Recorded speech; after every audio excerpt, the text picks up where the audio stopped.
Pero alam ko naman na hindi roon natatapos ang pagiging asawa ko. Bilang isang babae, may responsibilidad ako na bigyan ng anak si Eddie. Noon pa man kasi, parehas na namin gustong magkaroon ng anak. Kahit isa lang, makukontento na kami. At kahit gabi-gabi ako nagdadasal, parang hindi naman naririnig ng Panginoon ang mga hiling ko. Sana naman magdalawang linya na to.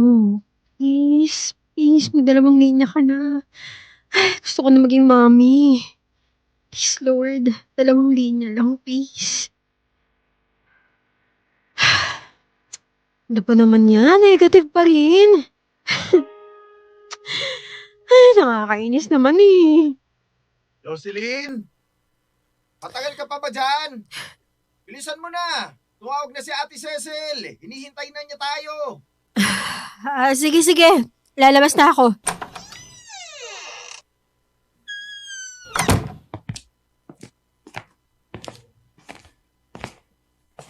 Ba't ba ang tagal mo sa loob ng CR? Sabi mo kanina, ready ka nang umalis. Ginawa lang ako. Uy, umiiyak ka ba? Ha? Hindi. Okay lang ako. Nag-take nga pala ako ng pregnancy test. Ha? Anong resulta? Positive na ba? Buntis ka na? Hindi pa rin. Negative. Ba't ka nag-take ng pregnancy test?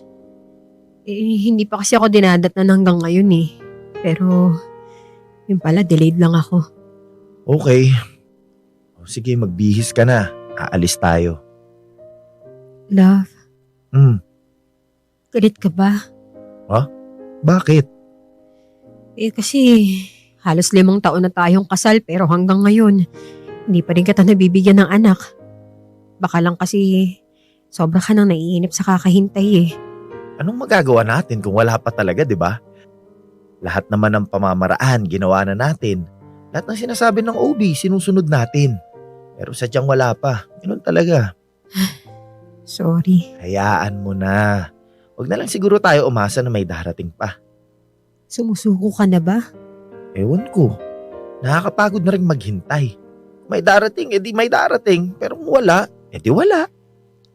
Susubukan pa rin naman natin, di ba? Hindi tayo susuko hanggat hindi tayo nag-akaroon ng anak. Kakayanin pa rin naman natin. Jocelyn, hayaan na lang natin, okay? Ayoko nang malungkot o ma-disappoint. Uulitin ko. Hayaan na lang natin. Okay. Sige na, mag-ayos ka na.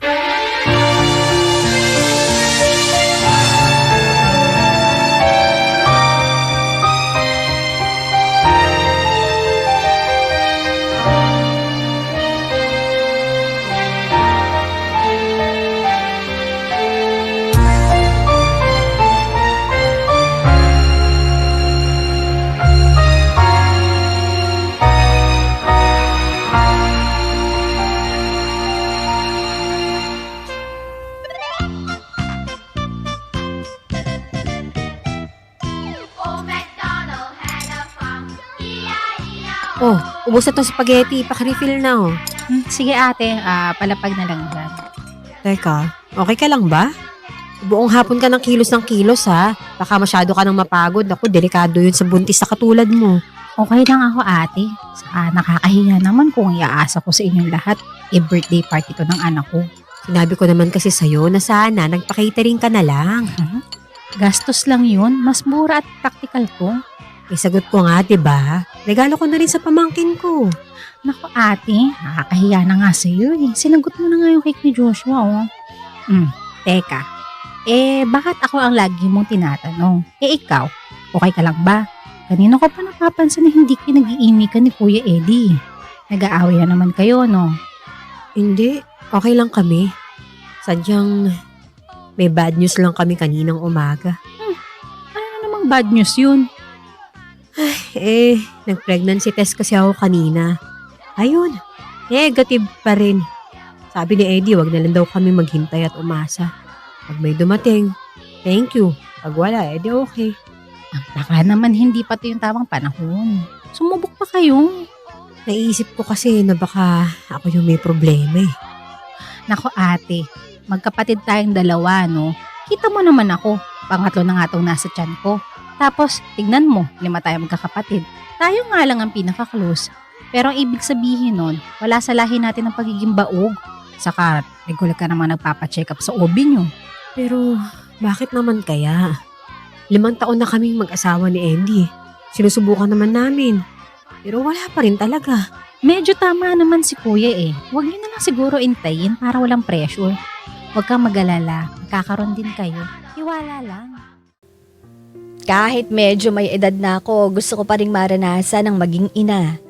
At alam kong yun din naman ang gusto ni Eddie. Pangarap ko ang magkaroon ng isang masaya at buong pamilya. Pero parang imposible na yatang mangyari yon. Unti-unti ko kasing napapansin na lumalayo ang loob sa akin ng asawa ko. Mas lalo tong hindi nagiging malambing sa akin. Naisip ko nga na kung magkakaroon lang sana kami ng anak, baka sakaling bumalik ang pagmamahal niya sa akin.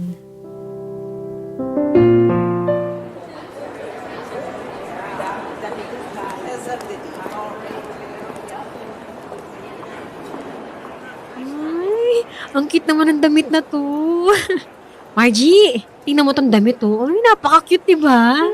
Ang cute nga. Magkano naman yan? Ano? Ate, ang mahal naman ito. Itawan mo na yan. Ha? Bakit? Ang cute nga, oh. Saka ako naman ang bibili nito. Regalo ko sa kanya. Ay nako, te, wag na. Ang dami mo nang ginagastos para sa mga bata. Ay, nakakahiya na. Eh ano naman? Mga pamangkin ko naman yun. Saka alam ko namang babawi ka sa akin kapag nagkaanak na ako eh. Yan tayo eh. Pero seryoso ko, te, wag na yan. Ang mahal. Dito na lang tayo sa pasok sa budget. Saka kalilitan din naman yan eh. Edi hiramin na lang ng magiging anak ko. Kung babae. 'Di ba? Ano? Sigurado ka ba na ayaw mo? Ang mahal eh. Wag na. Marami pa namang magaganda rito. Hanap na lang tayo ng iba. Ay, sige na nga. Maghanap ka pa dyan, ha? Teka. Parang si... Hoy ate, oh, ito oh. Ano sa tingin mo? Maganda naman, di ba? Hoy! Ha? Bakit? Sino ba yung tinitignan mo ron? Wala. Ano? Yan na ba yung napili mo? Oo, maganda naman, di ba? At nakasale pa to. Oh, sige. Maganda yan. Kunin na natin yan. Sigurado ka bang okay ka lang? Parang nakakita ka ng multo eh. Ha? Wala.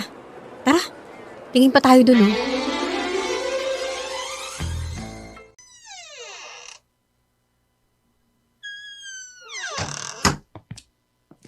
Kanina ka pa nakauwi. Ang aga niya namang natapos mamili ni Margie. Napagod na kasi siya eh. Kaya hinatid ko na pa uwi. Ikaw, ba't ngayon ka lang nakauwi? Mag-aalas 10 na ng gabi ah. Hindi ka man lang nag-text buong araw. Ano kasi, namatayan ako ng battery. Hindi pala kasi ako nakapag-charge kaninang umaga.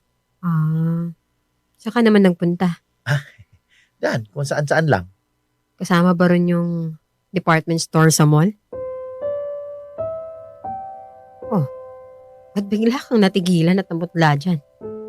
Kinabahan ka ba dahil nakita kita kanina sa mall na may kasamang babae? Magpapaliwanag ako. Talaga? O sige nga, anong klaseng paliwanag ang ibibigay mo sa akin? Kaibigan mo lang siya? Katrabaho? Na nagpasama sa'yo sa mall? Yun ba ang naisip mong dahilan kung sakaling mahuli kitang nambababae? Huh? I'm sorry. Sino siya? Gano'n na kayo katagal, ha? Paano kayo nagkakilala at higit sa lahat? Kailan mo pa ako niloloko? Jocelyn. Sagutin mo na lang yung tanong ko! 4 na buwan. 4 na buwan na kaming dalawa. Nakilala ko siya sa isa sa mga birthday party ng katrabaho ko. Pinsan siya ni Dave. 4 na buwan na kayong dalawa. So, ibig sabihin, 4 na buwan mo na rin ako niloloko. Kaya pala. Ngayon alam ko na. Kaya pala pakiramdam ko ang layo-layo mo sa akin. Kung bakit parang parati ka naiirita sa tuwing nakikita mo ako. Iniisip ko pa nga na baka ako yung may kasalanan dito eh. Na baka hindi mo na ako mahal kasi hindi man lang kita mabigyan ng anak. Na baka may nagawa ako na hindi mo nagustuhan. Yun pala. Yan pala, ikaw yung may problema. Pinili mo lang na lokohin ako. I'm sorry. Teka, bakit nga pala nandun kayo sa baby section kanina? Jocelyn, makinig ka na muna. Oh my God. Nabuntis mo siya? Hindi yun. Hindi ko sinasadya. Hindi mo sinasadya! Saan doon ang hindi mo sinasadya? Nabuntis mo nga, di ba? Patawarin mo ako, Jocelyn. Maniwala ka sa akin. Hindi ko sinasadya na mangyari to. Hindi ko rin naman ginustong mabuntis siya eh. Pero wala na akong magagawa. Nandyan na yan. Kailangan kong panagutan yung magiging anak ko. Hindi mo ba talaga sinasadya? Umamin ka sa akin, Eddie. Nung nalaman mong buntis siya at ikaw ang ama, anong naramdaman mo? Nataranta ka ba? Natakot? O baka naman natuwa ka dahil sa wakas nakuha mo na rin yung gusto mo na hindi ko maibigay-bigay sa'yo. Ayoko nang masaktan ka pa sa sasabihin ko. Ang importante lang sa akin ngayon ay yung anak ko. Jocelyn, please. Nakikiusap ako sa'yo. Suportahan mo naman ako. Ano? Gusto mo suportahan ko yung panlolokong ginawa mo sa akin? Ha? Napapaliw ka na ba, Eddie? Mahalaga sa akin to. Oo, hindi ko to sinasadya. Kung ako ang masusunod, gusto kong ikaw yun. Pero tulad ng sinabi ko, nandyan na eh. Hindi ko to tatalikuran. Anak ko yun, Jocelyn. Anak ko yun. Paano naman ako? Ikaw ang mahal ko. Malaki ang pagkakamali ko sa'yo. Alam ko yun. Pero kailangan kita ngayon. Hindi naman kita iiwan eh. Kahit kailan hindi pa mangyayari yun. Magpapakaama lang ako sa anak ko at sana nasa tabi pa rin kita habang ginagawa ko yun. Please naman, Jocelyn. Sa tingin mo ba madaling gawin yung hinihingi mo, ha? Alam kong hindi. Kaya nakikiusap ako sa'yo ngayon. Kahit ito lang. Kahit ngayon lang, mapatawad mo ako. Kasi kailangan kita eh. Hindi ko to kayang mag-isa. Akala ko, simpleng paghingi lang ng suporta ang hinihingi ni Eddie. Pero sobrang bigat pala. Ang ibig niya pala kasing sabihin, patitirahin niya ang babaeng nabuntis niya sa bahay namin. At ang dahilan, wala na raw mapupuntahang iba. Sinabi pa niya na hindi naman daw niya pwedeng pabayaan na lang dahil buntis sa anak niya.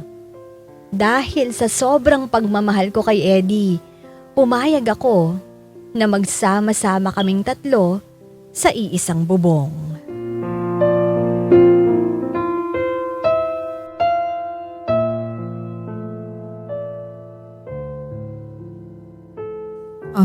Dito yung magiging kwarto mo. Nilinis ko na lahat ng sulok kaya pwede mo nang gamitin. Ang ganda naman ng kwarto. Okay ka na ba? Okay ka na ba dyan sa ayos niyan? Oo naman, ang ganda nga eh. Thank you, Jocelyn ha. Okay. Ilalapag ko na rito ang mga gamit mo ha. Sige, ako na yung bahala mag-ayos sa mga yan. Kapag may gusto ka, tawagin mo lang ako, si Jocelyn, para tulungan ka. Ikaw naman, masyado kang nag-aalala sa akin eh. Kaya ko naman yung sarili ko. Alam ko naman yon, pero syempre, kailangan mo magdoble ingat dahil, ayan, buntis ka. Mahirap na. Oo na po. Magtatawag ako kapag may kailangan ako. O, ayan. Okay na ba? Magluluto na ako ng hapunan ha. May hindi ka ba kinakain? Ayoko sana ng ginisa kasi nasusuka ako sa amoy ng bawang eh. Siguro, magsabaw ka na lang, love. Para may mahigop si Mara. Nabasa ko na maganda raw yun sa buntis, yung may mga sabaw. Pwede kayang tinola na lang? Kanina ko pa kasi gustong kainin yan eh. Sige. May manok naman dyan sa ref eh. Tinola na lang ang lulutuin ko. Salamat ah. Ay, oo nga pala Eddie. Anong oras tayo pupunta sa check-up ko bukas? Pwede na siguro sa... Ako na ang sasama. Ha? Sigurado ka ba, love? Oo naman. Diba ang usapan natin, ipapakilala mo siyang pinsan mo. Saka baka mamaya, may makakita sa inyo na pupunta kayo sa OB. Mahirap na. Ayoko ng gulo. Kaya simula ngayon, lahat ng check-up ni Mara, ako o tayong dalawa ang sasama sa kanya. Hindi na kayo pwedeng magsama ng kayong dalawa lang. Dapat parating kasama ako. Yun lang ang hinihiling ko. Kaya sana naman nagkakaintindihan tayong tatlo. Okay. Sige, ikaw ang bahala. O siya, Mara. Mayawanan ka na muna namin ha. Tatawagin ka na lang namin kapag luto na ang hapunan. Sige. Salamat ha.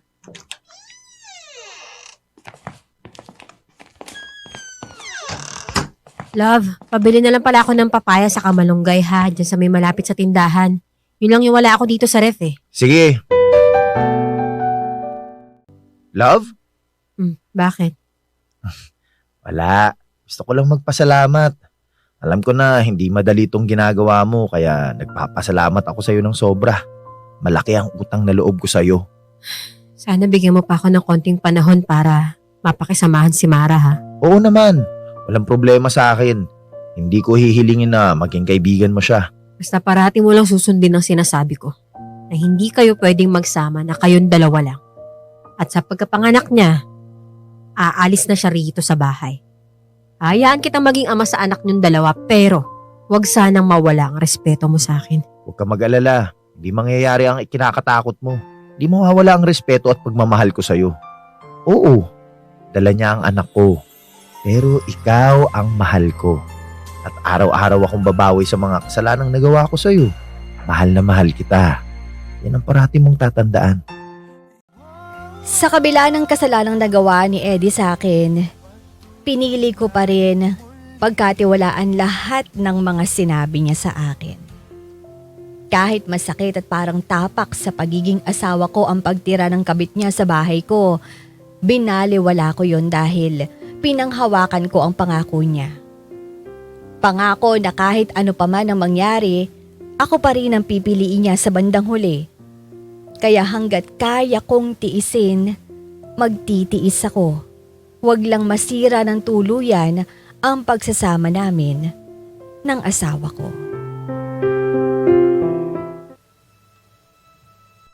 Sa una, medyo maayos at tahimik naman ang lahat. Parehas nirerespeto ni Mara at Eddie ang pakiusap ko na ayokong silang dalawa lang ang magkasama sa isang lugar.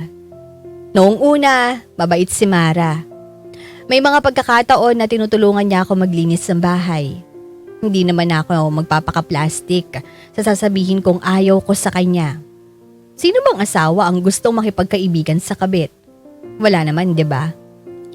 Akala ko magiging maayos ang lahat pero nagkamali na naman ako. Unti-unti kasing lumalabas ang kamalditahan ni Mara. Noong una, medyo okay pa ang pagpapasuyo niya sa akin. Hanggang sa parang ginagawa na niya akong katulong. At dahil sa buntis siya, hindi ko magawang makaalma. Ba't ba kasi ayaw mo akong pumunta dyan? Kaya ko naman eh. Magpapahatid sundo naman ako kay Carlo. Mapapagod ka lang sa biyahe. Anong mapapagod? Diyos ko naman ate. 30 minutes to 1 hour lang naman ang layo ng bahay ko sa bahay mo. Ba't pa kasi gusto mo pumunta rito sa bahay? Masama bang mamiss ko ang kapatid ko? Ako na lang ang pupunta dyan, okay? Hay nako, ilang beses mo nang sinasabi yan. Parati namang hindi natutuloy. Hindi. Tuloy na to ngayon. Magbibihis lang ako tapos pupunta na ako dyan. Okay, sabi mo eh. Sige na, bye na. Sige, bye. Ay, naku. Talaga to si Margie, oh. Magbihis na nga. Saan ka pupunta? Sa kapatid ko. So iiwan mo ako mag-isa rito? Aba, kaya mo naman siguro ang sarili mo, di ba? Paano yung pagkain ko? Walang magluluto mamaya. Hindi ka ba marunong magluto ng sarili mong pagkain, ha? May mga pwede ka namang kainin sa ref. Matuto kong asikasuhin yung sarili mo. Sa pagkakaalala ko, kabilin-bilinan ni Eddie na dapat hindi ako pinapabayaan. Na kapag may kailangan ako, ibigay dapat sa akin. At sa pagkakaalala ko rin, hindi ako kasambahay para asikasuhin kang 24 oras. Malaki ka na, no? Nakabuo ka na nga ng bata, eh. Tapos simple pagluluto lang ng sarili mong pagkain, hindi mo pa magawa. Magagalit sa'yo si Eddie kapag iniwan mo ako mag-isa rito. Kapag nalaman niyang pinapabayaan mo lang ako. Pinapabayaan. Sigurado ka? Hinayaan nga kitang tumira sa loob ng pamamahay ko, di ba? Pagkatapos mong landiin ang asawa ko. Pasalamat ka nga, buhay ka pa ngayon eh. Tapos sasabihin mo, pinapabayaan kita? Saan naman nanggaling ang kakapalan ng pagmumukha mo? May kapang Kalangitan din pala ang ugali mo, no? Mas lalong naging malinaw sa akin kung bakit ipinagpalit ka ni Eddie. Hindi niya ako pinagpalit. Ah, talaga? Tignan natin kung hanggang saan yung sinasabi mo kapag naipanganak ko na ang anak namin. Ano? O, teka lang. Kumalma ka lang. Paano ko kakalme? Niloloko ka ng anang asawa mo. Tapos, pumayag ka pa na doon tumira ang babae na yun na pinaglihisahigan sa kakatihan. Alam mo naman, sa ating magkakapatid, ikaw ang pinakamabait. Pero Diyos ko naman ate, grabe naman yung kabaitan na yan. Nakiusap naman sa akin si Eddie. Sinabi niya na kailangan niya ako. Saka, ako naman daw talaga yung mahal niya eh. Talagang naniwala ka ha? Oo. Kasi yun ang pinangako ko sa kanya nung kinasal kami. Na kahit anong mangyari, pipiliin ko pa rin mahalin siya. Kahit sa mga panahong nakakapagod na siyang mahalin, hindi ko siya iiwan. Pero ate, mukha namang ikaw na lang ang tumutupad sa pangako na yun eh. The moment na nakipaglandian siya sa ibang babae, binabaliwala na niya lahat ng pangako niyo sa isa't isa.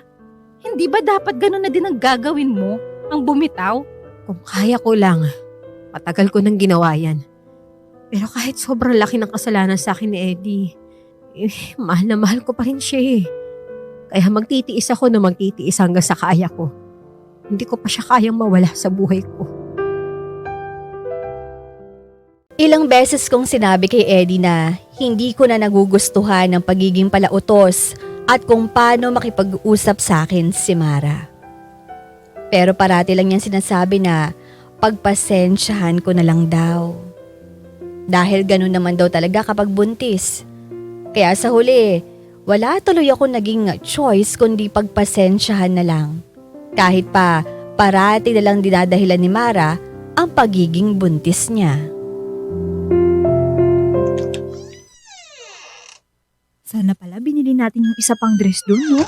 Komportable sigurong suotin yun. Sabi ko naman kasi sa'yo, bilhin na natin eh. Ikaw pa tong umayaw. Masyado na kasing marami to. Next time na lang.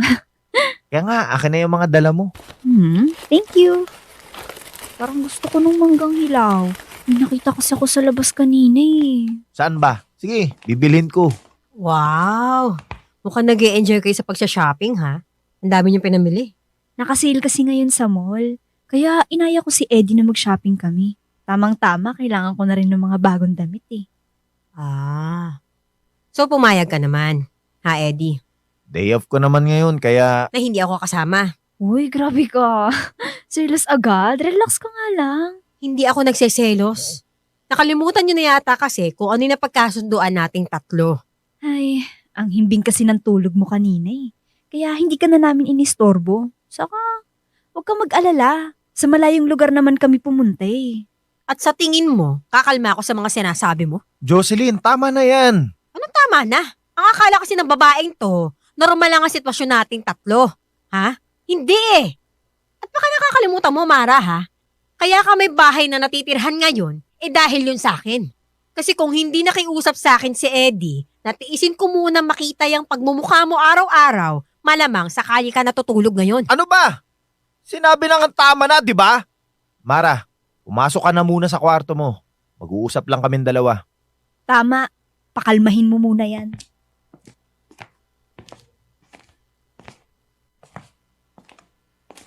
Pwede bang kumalma ka muna? Hinay-hinay lang naman. Paano naman kasi ako kakalma ha? Kung alam ko, nakabit mo yung kasama mo. Nakaka-paranoid eh. Nakaka-paranoid na mag-isip kung nasan kayo at kung anong ginagawa niyong dalawa sa labas. Wala kaming ginagawang masama. Pumunta lang kami sa mall dahil naiinip siya rito sa bahay. Yun lang. Dapat kasi ginising mo ako parang samahan ko kayo. Ano ba't tingin mo sa amin? Mga preso na kailangan bantayan? Hindi. Mga tao lang naman na minsan na rin ako niloko. Ano? Natahimik ka? Kasi totoo, di ba? Dahil sa loob-loob mo, naiintindihan mo kung saan ako nanggagaling. Eddie, sobra-sobrang pagpapasensya ng ginagawa ko sa'yo at dyan sa kabit mong yan. Kaya ako naman yung makikiusap sa'yo ngayon. Pakiusap naman, huwag mo sagarin ang pasensya ko. Ilang buwan pa lang si Mara sa bahay namin pero pakiramdam ko, taon na ang dumaan. Sobrang bigat pala sa pakiramdam na may hindi ka kasundo sa loob ng bahay. Parati na lang nasisira ang araw ko sa tuwing nakikita ko si Mara. Isama pa na nagsiselos ako kapag nakikita ko sila ni Eddie na masayang nagkukwentuhan. Natatakot ako na baka sa pagiging masyado kong mabait, naaagaw na pala ang asawa ko sa akin na hindi ko man lang napapansin. Ano naman to? Bigat. Ay, salamat. Nakauwi rin. Uy, nakakapagod mag-grocery Patong tahimik naman yata rito. Nasa na si Mara? Baka umalis saglit yun Hindi man lang nagsabi. Mamaya pa naman makakauwi si Eddie nito. Ay nako, maayos na nga lang muna yung mga pinamili ko. Alam ko may binili akong cereal May binili ba akong gatas? Ayun. Ito na lang meron, nakala ko. Pusa ba yun? Wala naman kami pusa rito Ay naku, baka guni-guni ko lang. Saan kaya ito ilalagay? Ano ba kaya yun? Parang dito sa kwarto ni Mara yun Ayan, ganyan nga. Sige pa. Malapit na. Sige pa. Si Mara nga. Ganyan nga. Sige pa. Eddie, sige pa. Gusto ko ba to? Sige pa. Sige pa.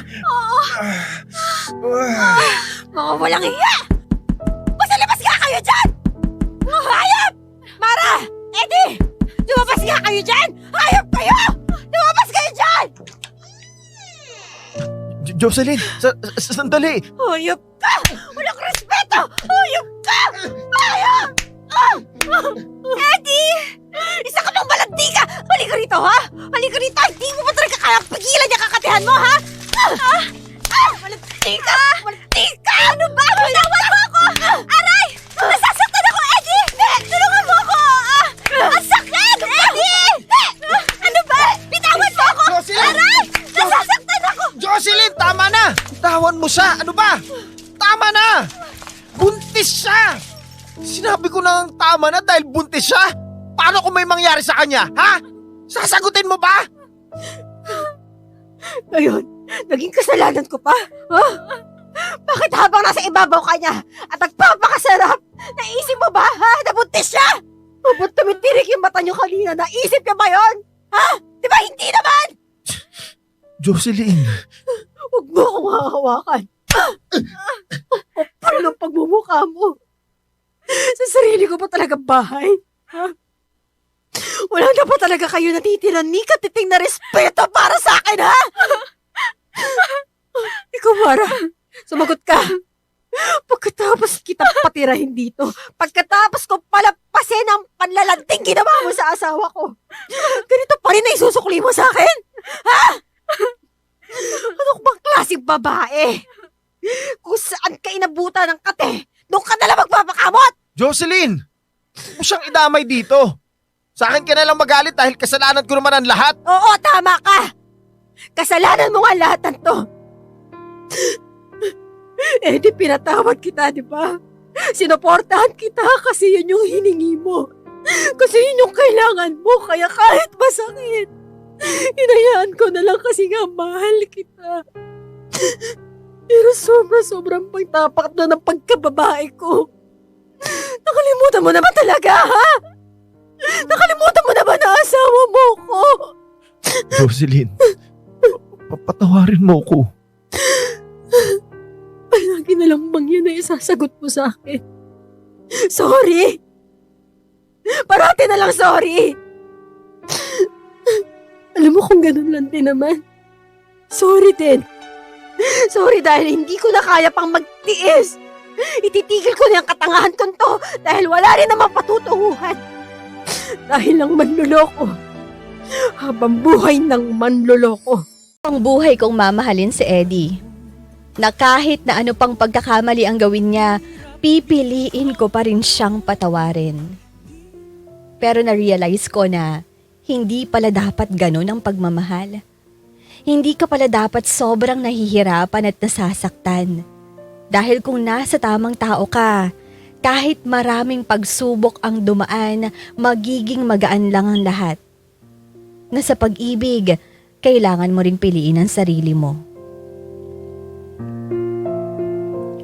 Tuluyan na nga kami nagkahiwalay ni Eddie.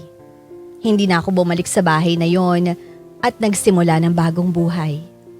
Nag-file ako ng divorce at hanggang ngayon, pinoproseso pa rin. Ilang beses pang nakiusap sa akin si Eddie na wag ko raw siyang hiwalayan. Pero naging bingi na ako sa mga pakiusap niya. Ang sabi ko na lang, tama na? Ayoko na. Gusto ko nang maging malaya at masaya. Alam ko na hindi magiging madali ang lahat. Pero naniniwala ako na darating ang araw na magiging masaya rin ako. Hanggang dito na lang mga idol ang sulat kong ito. Maraming salamat sa inyong lahat. Lubos na gumagalang, Jocelyn. FM drama has never sounded better. Dear IFM. Idol, may kwento ka bang nakakakilig? O di kaya naman may kurot sa puso? Pampa-good vibes. O baka naman gusto mo lang makapagbigay ng inspirasyon? Halika! Pwedeng-pwede kang magpadala ng kwento ng buhay mo sa amin. Magpadala lang ng sulat sa email. dearifmstories@gmail.com. O di kaya naman mag-PM sa official Facebook page namin. Hanapin lang ang Dear IFM at kami nang bahala sa'yo. Malay mo, kwento mo na pala ang susunod na mapapakinggan. Ano pang hinihintay mo? Ikwento mo na yan dito sa amin sa Dear IFM, kung saan una ang kwento mo.